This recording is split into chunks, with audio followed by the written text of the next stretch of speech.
बच्चों को घुमाने फिराने जाती तो ड्राइवर को भी साथ ले जाती, जो खुद खाती उसे भी खिलाती। ड्राइवर भी बच्चों पर जान छिड़कता। रात होती तो बेफिक्र होकर ड्राइवर को क्वार्टर में सुला लेती।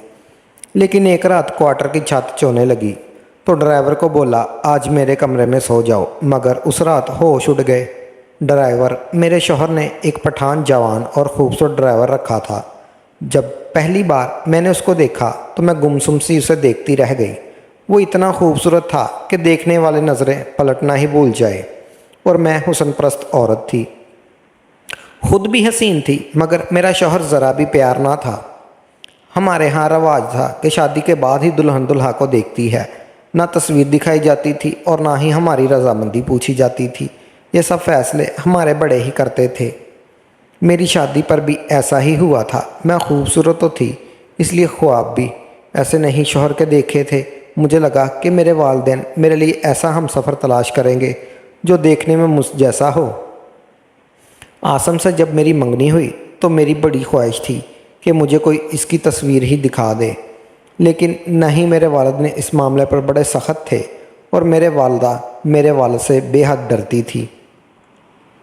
उनसे ये नहीं कह सकती थी कि आसम की तस्वीर ही मंगवा दे, लेकिन मेरी बड़ी बहन जो आसम को देख कर आई थी उसकी बड़ी तारीफ़ें कर रही थी। फिर मेरी बड़ी दोनों बहनों के शौहर खुश शक्ल थे, मेरी बहनों के साथ उठते बैठते जचते थे। मैंने सोचा, जाहिर है मेरे वालिदैन ने भी ऐसा ही शौहर तलाश किया होगा। शादी पर हमारे यहाँ यह रस्म भी थी कि दुल्हन का घूंघट निकाल कर ही उसे दूल्हे के साथ बिठाया जाता था।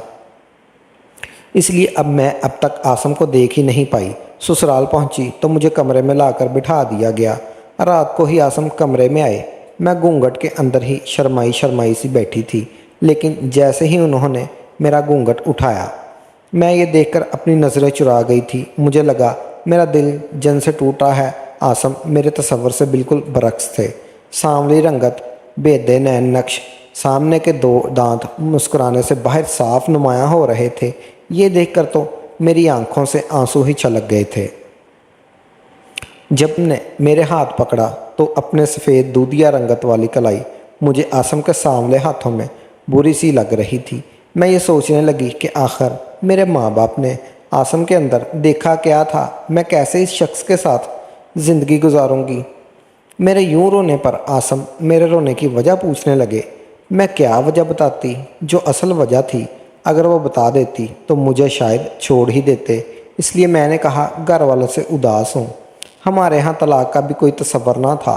दुल्हा पसंद हो ना हो, लड़की को बस वहीं ज़िंदगी गुजारनी पड़ती है जहाँ उसके वालिदैन उसकी शादी कर देते हैं। मैं भी जानती थी कि अब जो कुछ भी है, आसम ही दिल मिले ना मिले, नसीब तो मिल ही चुके थे। चंद दिन बाद जब मैं अपने मायके रहने के लिए गई तो मैंने अपनी वालदा और बहनों से कहा कि आपने क्या देखकर मेरी शादी आसम से की। ये कहते हुए मेरे आंसू छलकने लगे थे।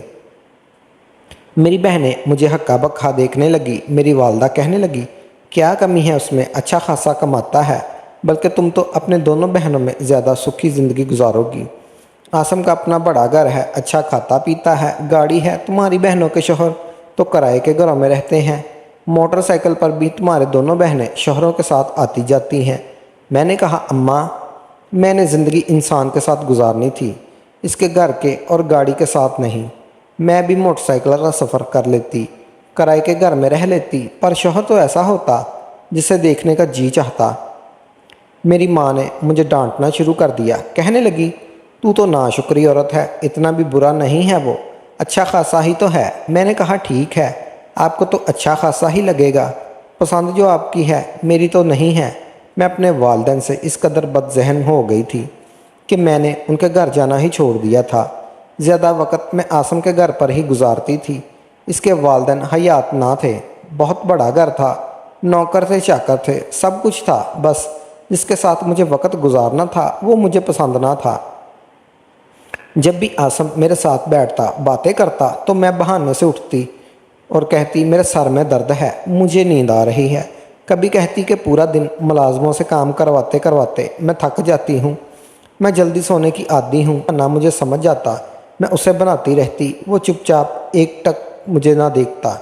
रहता, फिर बड़े प्यार से कहता, अच्छा ठीक है तुम सो जाओ, दिन भर की थकी हुई हो। मैं जितना इससे कतराती वो उतना ही मेरे पास आने की कोशिश करता। चंद माह गुजरने के बाद ही मैं उम्मीद से हो गई थी। ये वक़्त औरत के लिए ऐसा होता है कि वो खुशी से हवाओं में उड़ती फिरती है। और मैं रोने लगी थी। बड़ी मुश्किल से मैं एक बदसूरत शौहर को बर्दाश्त कर रही थी, और अब उसका बच्चा ज़ाहिर है वो भी ऐसा ही होगा। आसम बहुत खुश था, मेरा बहुत ख्याल रखने लगा। अब तो उसने मेरे लिए 24 घंटे की मुलाजमा भी रख दी थी ताकि मैं उठकर पानी का गिलास भी खुद ना पीऊँ। लेकिन मेरे शिकवे कभी ख़त्म नहीं हुए थे। मेरे घर बेटा पैदा हुआ था, लेकिन शुक्र था वो मुझ पर गया था, मेरी तरह ही खूबसूरत था, इसलिए मैंने उसे अपने बेटे से बड़ी मोहब्बत की। लेकिन उसके बाद जब मेरे घर दूसरा बेटा पैदा हुआ तो वो अपने बाप पर था, और मैं उसे हाथ भी नहीं लगाती थी। मुलाजमा से कहती थी तुम ही इसे संभालो। बहरहाल ये हुआ था कि मैंने दिल को समझा लिया था कि मुझे ज़िंदगी यूं ही गुजारनी है। जब तक कि वो ड्राइवर हमारे घर नहीं आया था, आसम ने मेरे और घर के लिए एक पठान ड्राइवर को रख लिया। जब मैंने उसे पहली बार देखा तो मैं अपने होश व आवाज़ खो बैठी थी। एक टिक में मैं उसे देखे जा रही थी, और वो शायद मेरी नज़रों से घबरा कर नज़रें चुराने लगा था। बार बार वो चोर आंखों से मुझे देखता। जब मुझे अपनी तरफ मतवज्जा पाता तो नज़र चुरा लेता। वो 22-23 साल नौजवान था, लेकिन हुस्न का शाहकार था। मेरे शौहर ने उसे 2-4 सवाल पूछे कि तुम्हें गाड़ी तो ठीक से चलानी आती है, क्योंकि तुम्हें मैं घर के लिए ड्राइवर रखना चाहता हूँ। बीवी बच्चों का मामला है, ये ना हो कि मैं मुंह के नसवार डाले तुम गाड़ी चलाओ और कहीं ना कहीं ठोक दो। ये सुनकर जब वो पठान नौजवान मुस्कुराने लगा तो उसके गाल पर पड़ने वाला डिम्पल तो जैसे मेरी जान ही लेने लगा था। वो मेरे शौहर से कहने लगा, नहीं साहब जी, मैं नसवार नहीं खाता और गाड़ी भी बड़ी एहतियात से चलाता हूँ, आप बेफिक्र रहें। मैं ये सुनकर बड़ी खुश हो गई कि मेरे शौहर ने इस ड्राइवर को नौकरी पर रखा है। मेरे शौहर ने कहा कि ठीक है, सुबह 7 बजे तुम्हें मेरे बच्चों को स्कूल छोड़ने जाना है, और उसके बाद बेगम साहबा जहाँ कहें उसे ले जाना। वैसे मेरी बेगम बाहर कम ही आती जाती है, हाँ, लेकिन शॉपिंग के लिए कभी कभार चली जाती है। वो कहने लगा, जी साहब जी, आप बिल्कुल बेफिक्र रहें, मालकिन को मुझसे कोई भी शिकायत नहीं होगी। अब तो मेरा ज़्यादातर वक्त बाहर घूमने फिरने में ही रहता था। जैसे ही बच्चे स्कूल से आते मैंने खाना वाना खिला दिया और कहा कि चलो आज पार्क में घूमने चलते हैं। बच्चे भी बड़े हैरान कि हमारी माँ को आज हुआ क्या है। कहाँ वो मेरी मिन्नतें करते रह जाते कि हमें कहीं ले जाएं, लेकिन मैं घर से बाहर निकलती ही नहीं थी। आज मैं उनसे खुद कह रही थी कि वो जल्दी से तैयार हो जाएं। मैं भी आज खूब दिल से थी। अच्छा सा कढ़ाई वाला चूड़ा पहना, मेकअप किया, बालों को भी खुला छोड़ दिया।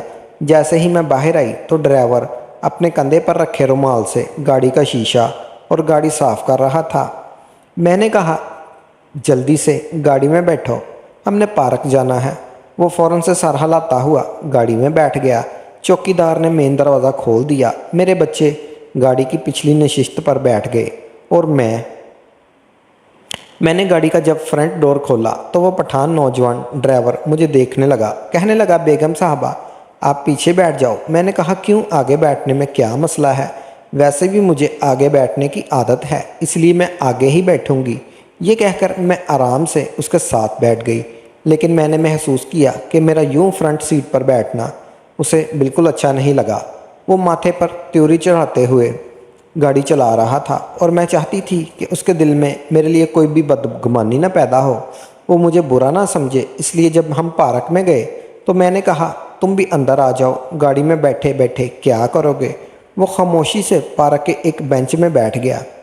मेरे बच्चे वहाँ पर खेलने लगे। मैं कुछ देर तो जानबूझ के पार्क पर चहलकदमी करती रही, उसे देखती रही। वो नज़रें झुकाए बैठा हुआ था या फिर बच्चों को खेलते हुए देख रहा था। कुछ देर बाद ही उसके बेंच पर बैठ गई। मैंने देखा कि वो तसब्बुब का शिकार हुआ था। मैंने जानबूझकर उसके हाथ पर हाथ रख दिया और बुरी तरह चौंका दी। मैंने कहा, तुम बहुत खूबसूरत हो, बड़ी खुशनसीब होगी वो लड़की जिसकी तुमसे शादी होगी। वो गुस्से से मुझे देखने लगा। मैंने फ़ौरन से मौजू बदल दिया। फिर मैं बच्चों के साथ एक रेस्टोरेंट में चली गई। वो बाहर ही बैठा था। मैंने कहा, आओ बच्चे शौक़ से बर्गर खाते हैं, आज तुम्हें भी बर्गर खिला देती हूँ। برگر کا نام سن کر اس کے چہرے پہ میں نے مسکان دیکھی تھی۔ میں بھی خوش ہو گئی کہ چلو اس کا موڈ تو ٹھیک ہوا۔ وہ فوراً سے گاڑی لاک کر کے ریسٹورنٹ کے اندر آ گیا، لیکن بیٹھا دوسرے ٹیبل پر تھا۔ میں نے ویٹر سے برگر لانے کو کہا اور اس ڈرائیور کے لیے بھی آرڈر کر دیا۔ میں نے دیکھا وہ بڑے خوش ہو کر وہ برگر کھا رہا تھا، ساتھ میں پیپسی کی بوتل بھی پی رہا تھا۔ میں سمجھ گئی کہ وہ کھانے پینے کا شوقین ہے، اس لیے جب بھی میں باہر جاتی کبھی اسے آئس کریم تو کبھی برگر، کبھی پیزا، کبھی کچھ نہ کچھ کھانے کا لالچ دیتی ہی رہتی تھی، اور وہ خوش رہتا اور اسے دو معنی باتیں بھی کرتی کہ مجھے وہ اچھا لگتا ہے۔ وہ چہرے پر ناگواری ڈالے میری باتیں سنتا تھا، لیکن میں نے نوٹ کیا تھا کہ وہ میرے بچوں کے ساتھ بہت محبت کرنے لگا تھا۔ ایک بار دوپہر کے 11 بجے ہی تیز بارش شروع ہو گئی۔ میں نے دیکھا کہ وہ بے حد پریشان تھا۔ کہنے لگا کہ آج میں بچوں کو جلدی ہی اسکول سے لے آتا ہوں۔ اگر میں نے ان کی چھٹی کا انتظار کیا تو سڑکوں پر پانی بھر جائے گا اور گاڑی بھی خراب ہو جائے گی، بچے پریشان نہ ہو جائیں۔ یہ کہہ کر ہی وہ فوراً سے بچوں کو لینے کے لیے چلا گیا۔ اس کا میرے بچوں کے لیے یوں پریشان ہونا مجھے اچھا لگنے لگا تھا۔ اب تو میں یہ کوشش کرتی کہ جیسے تیسے بھی عاصم مجھ سے بدگمان ہو جائے اور مجھے چھوڑ دے، تاکہ میں کسی نہ کسی طرح اس پٹھان ڈرائیور سے شادی کر لوں۔ عاصم اب تک یہ گھر اور اپنے بہت سی زمینیں میرے نام کر چکے تھے، اس لیے میں جانتی تھی کہ اگر وہ مجھے طلاق ہی دے دے تو میرے پاس ٹھیک ٹھاک دولت آ چکی ہے۔ مجھے خوبصورت لوگ پسند تھے، یا یوں کہہ لے کہ خوبصورتی میری کمزوری تھی، اور اس کی خاطر میں کچھ بھی کر گزرنے کو تیار تھی۔ چند دن بعد ہی ایک بار میرے شوہر کے نمبر سے فون آیا۔ میں نے فون اٹھایا تو کوئی اجنبی تھا۔ جو خبر اس نے سنائی پہلے تو میرا دل پکڑ کر بیٹھ گئی۔ وہ کہنے لگا آپ کے شوہر کا ایکسیڈنٹ ہو گیا ہے اور وہ ہاسپٹل میں ہیں۔ اس نے مجھے ایک ہاسپٹل کا نام بتایا اور فوراً سے کہا کہ آپ یہاں پہنچ جائیں۔ میں نے جیسے فون بند کیا فوراً سے باہر کی طرف لپکی۔ چند قدم میں نے تیزی سے بڑھائے، لیکن پھر ایک دم سے رک گئی۔ میرے دماغ میں ایک عجیب سا شیطانی خیال آنے لگا کہ اگر میرا شوہر ہاسپٹل میں ہے اور اس کا ایکسیڈنٹ ہو چکا ہے تو ہو سکتا ہے کہ وہ تشویشناک حالت میں ہو۔ جب بھی ایک اجنبی کا فون آیا پھر میرے دل میں آیا اچھا ہوا کہ وہ مر جائے تاکہ میرا راستہ صاف ہو جائے۔ میں جان بوجھ کر اپنے شوہر کے پیچھے نہیں گئی۔ میں نے اپنا فون بھی آف کر دیا۔ میں نے سوچا کہ اگر میرا شوہر بچ گیا اور مجھ سے پوچھے گا تو میں کہوں گی کہ مجھے تو کسی کی کال ہی نہیں آئی، میرا تو فون ہی بند تھا۔ بہرحال کچھ دیر میں ہی اسی انتظار میں بیٹھی رہی کہ کب میرے شوہر کی موت کی خبر آئے کہ اچانک سے مجھے تیزی سے گاڑی گھر سے باہر نکلنے کی آواز آئی۔ میں فوراً سے اٹھ کے جب باہر لان میں آئی تو چوکیدار بے حد پریشان تھا۔ دروازہ بھی پورا کھلا ہوا تھا۔ پوچھا تو میں گاڑی میں کوئی نہیں کھڑی تھی۔ میں نے کہا یہ ڈرائیور کہاں گیا؟ چوکیدار کہنے لگا بیگم صاحبہ، ڈرائیور کے نمبر پر صاحب جی کے نمبر سے فون آیا تھا، ان کا ایکسیڈنٹ ہو گیا ہے اس لیے ڈرائیور ان کے پاس گیا ہے۔ یہ سن کر میں نے حیرت کا اظہار کیا۔ میں نے کہا مجھے کیوں نہیں بتایا، کیسے ہو گیا ایکسیڈنٹ؟ میں نے یوں ظاہر کیا جیسے میں ہر بات سے لا علم ہوں۔ میں نے جان بوجھ کر اپنی آنکھیں یوں رگڑنے لگی جیسے رو رہی ہوں۔ دعا کر رہی تھی کہ کاش میرا شوہر صحیح سلامت نہ 2 گھنٹے بعد جب ڈرائیور واپس آیا تو میرا شوہر اس کے ساتھ ہی تھا۔ مجھے حیرت کا جھٹکا لگا کیونکہ اس سے معمولی سی چوٹیں آئی تھی۔ ہلکا سا لنگڑا کے چل رہا تھا اور ڈرائیور اسے سہارا دیتے ہوئے گھر کے اندر لے آیا تھا۔ میں جان بوجھ کر اس سے سوال کرنے لگی کیسے ہو گیا ایکسیڈنٹ، اپنا خیال نہیں رکھتے؟ حالانکہ مجھے ذرا بھی اس کی پرواہ نہ تھی۔ مجھے تو یہ افسوس تھا کہ وہ زندہ بچ کر آ کیوں گیا۔ وہ کہنے لگا کہ ابھی کوئی جواب نہیں دے سکتا، میرے سر میں بہت درد ہے، ایسا کرو مجھے چائے بنا کر دو اور دوا بھی دو۔ میں نے اسے دوا دی، چائے بنا کر دی، یوں ہی ظاہر کرنے لگی جیسے مجھے اس کا بہت احساس ہے۔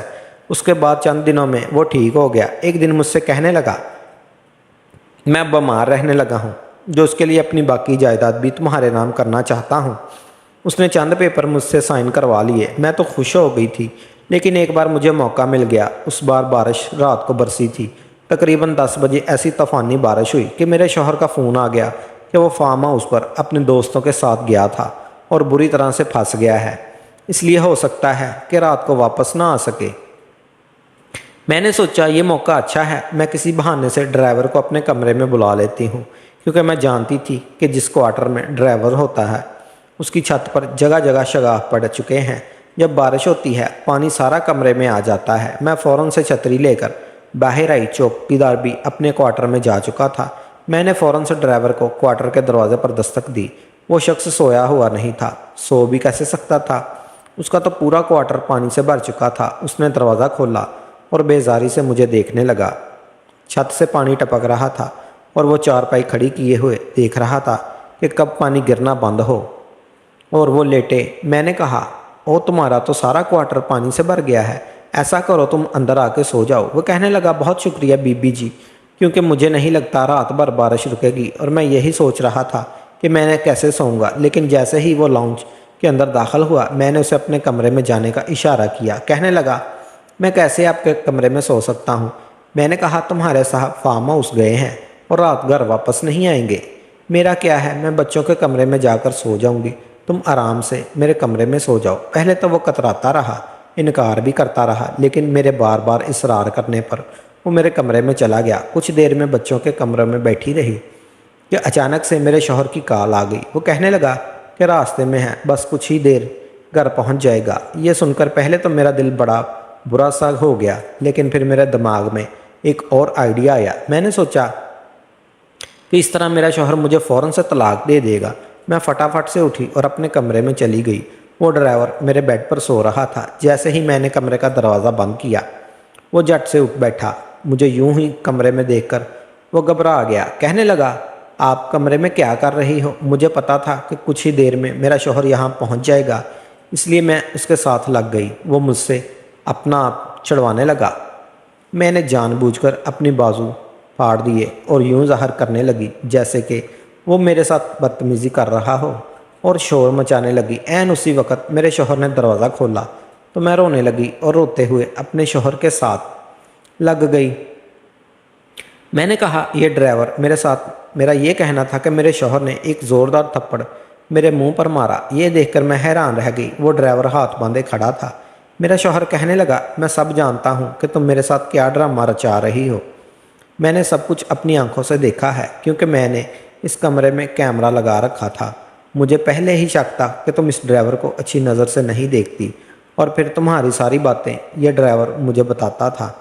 تم کیسی کیسی اس پر مہربانیاں کرتی ہو، میں سب جانتا ہوں۔ یہ سن کر تو میں تشدد سی رہ گئی۔ میرے شوہر نے مجھے طلاق دی اور ساتھ میں یہ بھی کہنے لگا کہ جتنی جائیداد میں نے تمہارے نام لگائی تھی وہ میں تم سے واپس لے چکا ہوں۔